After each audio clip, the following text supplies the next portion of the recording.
Mass Maharaja Raviteja ప్రస్తుతం director Harish శంకర్తో mister Bachchan cinema చేస్తున్న సంగతి తెలిసిందే.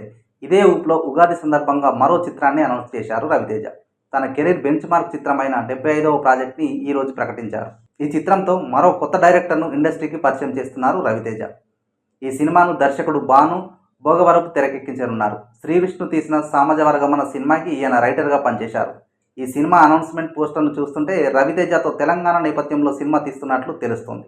ఎందుకంటే పోస్టర్లో రవణ దావత్ ఇస్తుండు, రెడీ అయిపోండ్రి అంటూ క్యాప్షన్ కనిపించింది. అలానే హ్యాపీ ఉగాదిరా బాయ్ అని రాసి ఉంది. ఇక ఈ సినిమాను సితారా ఎంటర్టైన్మెంట్స్, ఫార్చ్యూన్ 4 సినిమాస్ సంయుక్తంగా నిర్మిస్తున్నాయి. త్వరలోనే ఈ సినిమా షూటింగ్ మొదలు కానున్నట్లు సమాచారం. ఈ చిత్రాన్ని వచ్చే ఏడాది సంక్రాంతి బరిలో రిలీజ్ చేస్తున్నట్టుగా కూడా క్లారిటీ ఇచ్చేశారు. ఈ ఏడాది ఇప్పటికే ఈగల్ సినిమాతో ఆడియన్స్ను పలకరించారు రవితేజ. ఈ సినిమా బాక్సాఫీస్ దగ్గర పర్వాలేదనిపించింది. అనుపమ పరమేశ్వరన్, కావ్య తాపర్ ఇందులో హీరోయిన్లుగా యాక్ట్ చేశారు. నవదీప్ కూడా ఓ కీలక పాత్రలో కనిపించాడు. టెక్నికల్గా ఈ సినిమా చాలా స్ట్రాంగ్గా ఉందంటూ రివ్యూలు వచ్చాయి. రవితేజ ఫ్యాన్స్కి కూడా సినిమా బాగానే నచ్చింది.